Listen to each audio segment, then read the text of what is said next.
You have declared a jihad against the United States. Vitu vingi vya ajabu vimetokea hapa duniani.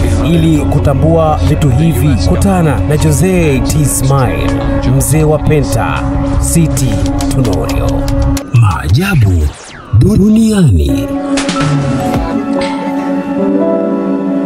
Huko Saudi Arabia kuna jina ambalo limekuwa ni moja kati ya majina makubwa sana duniani.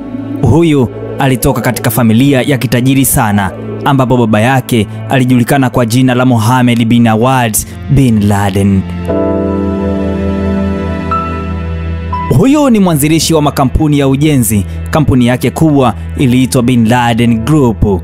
Mama yake mzazi alijulikana kwa jina la Alia Ghanem, mwenyeji wa Lakataria huko Syria. Wote wawili walifanikiwa kumleta duniani gwiji na binadamu hatari zaidi duniani, na wakamtunuku jina lake, ambapo walimuita Osama bin Laden. Unavotaja jina la Osama bin Laden, utakumbuka ndiye aliyekuwa kiongozi wa kundi moja la kigaidi lililojulikana kama kundi la Al-Qaeda. Karibu sana katika Jicho la Upendo. Hii ni sauti ya Jose T. Ismail, mzee wa Penta, City Tunorio. Zama YouTube andika Jicho la Upendo, lakini kwa WhatsApp natuma kazi zangu kupitia 0627 88 77 70.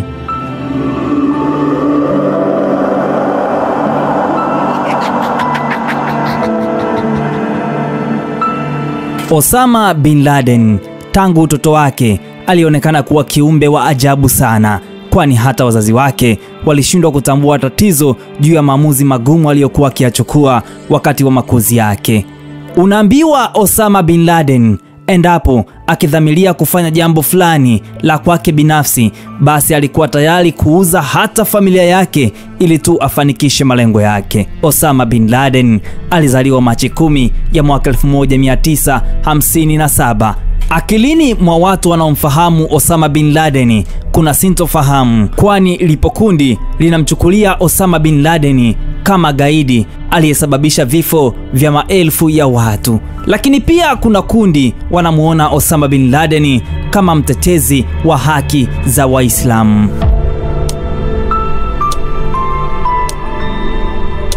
Mwaka 1979 Osama bin Laden alijiunga na mjahidini wa Afghanistan dhidi ya Umoja wa Kisovieti baada ya vita vya Afghanistan, na mwaka 1980 Osama bin Laden aliunda kundi lake la kigaidi na kuliita Al-Qaeda, yani kwa lugha nyingine linajulikana kama The Bears. Baada ya Urusi kuivamia Afghanistan mnamo mwaka 1979, Osama bin Laden akiwa amejiunga na wapiganaji hao wa Kiislamu alianzisha kundi la Al-Qaeda ili kupambana na maadui zao wanaoharibu na kuidhulumu haki ya Waislamu, ikiwa ni pamoja na nchi ya Marekani na washirika wake wote.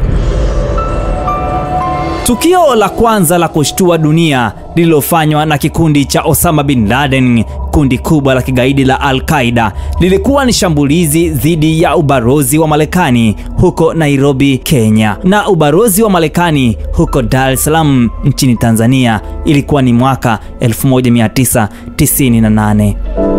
Shambulio hili lilisababisha vifo vya watu wengi sana, na baada ya kupoa kidogo, kundi hili la Al-Qaeda lilishangaza tena na kutisha zaidi dunia mnamo Septemba 11 ya mwaka 2001. Kundi hili lilifanikiwa kuteka ndege ya abiria, pia walidungua mjengo wa World Trade Center huko New York, Marekani, na jengo la Pentagon huko Washington DC. Mashambulizi haya yalisababisha vifo vya maelfu ya watu, ambapo dunia nzima ilianza kuwa na hofu na kuogopa kundi kubwa la kigaidi la Al-Qaeda ambalo linaongozwa na mnyama anaitwa Osama bin Laden. Hapo ndipo Osama bin Laden alifutiliwa mbali uraia wa nchi hiyo ya Marekani, na hapo kuandika historia ya binadamu wa kwanza aliyewahi kuishi duniani bila kuwa na uraia wa nchi yeyote ile. Osama bin Laden aliendelea kutoa wito dhidi ya nchi ya Marekani na nchi za Magharibi katika kipindi alichoendelea kuwa mafichoni katika maeneo ya Pakistani na kuwekwa katika orodha ya wahalifu wa kimataifa. Licha ya jeshi bora kabisa na imara la nchi ya Marekani, Osama bin Laden aliingia kwenye rekodi ya mwanadamu aliyesumbua jeshi hilo zaidi ya muongo mzima bila kukamatwa kabisa. Lakini mbio za sakafuni huishia ukingoni.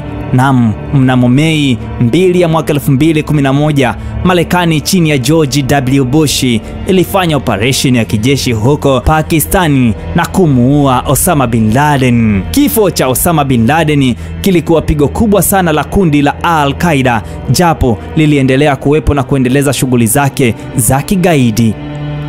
Hata hivyo, baada ya kifo cha Osama bin Laden, kundi hilo liliendelea kuwa tishio kubwa sana kimataifa na kuzaa tawi lingine huko nchini Syria lililojulikana kwa jina la Islamic State. Historia hii ya Osama bin Laden inaonyesha jinsi mtu mmoja aliyejitolea kwa itikadi kali na vitendo vya kigaidi anaweza kuasili ulimwengu mzima kwa njia kubwa sana. Mashambulizi ya Septemba 11 ya mwaka 2001 yalikuwa tukio muhimu katika historia ya usalama wa kimataifa, na kilichotokea ni vita dhidi ya ugaidi duniani. Karibia nusu ya ulimwengu bado hawaamini kabisa juu ya kifo cha Osama bin Laden, kwani hawana ushahidi wa moja kwa moja kuthibitisha kifo chake. Wanaamini bado kiumbe huyu hatari zaidi duniani yupo hai. Ndio maana kundi lake la Al-Qaeda linaendelea kushamiri na kuendeleza matukio na mashambulizi kadha wa kadha duniani kote. Al-Qaeda ni kundi hatari zaidi duniani ambalo upekee wake lilikuwa linatoa taarifa za wazi juu ya tukio wanalopanga kwenda kufanya. Lakini wengine wanadai Osama bin Laden alikufa kwa ugonjwa wa figo kufeli. Baada ya Obama kugundua hilo, akatengeneza kifo feki, kwani wakati anatafuta kuwa rais wa Marekani aliahidi ya kwamba ataweza kumkamata Osama bin Laden. Kwa njia hiyo akatimiza ahadi yake, ambapo akafanikiwa kumtangaza Osama bin Laden ameuawa na jeshi hilo la Marekani. Licha ya ugaidi aliokuwa nao, Osama bin Laden alikuwa ni mpenzi na mfuatiliaji wa mchezo wa mpira wa miguu, hasa akiwa ni shabiki mkubwa sana wa timu ya Arsenal. Si tu ushabiki, lakini Osama bin Laden alikuwa ni fundi wa kusakata kabumbu, hasa katika nafasi ya kiungo mshambuliaji. Osama ni moja kati ya vijana waliowahi kuingia katika ndoa akiwa na umri wa miaka 17 pekee, na mpaka anafariki alibahatika kuoa wanawake zaidi ya 5 na kupata watoto kati ya 20 mpaka 26.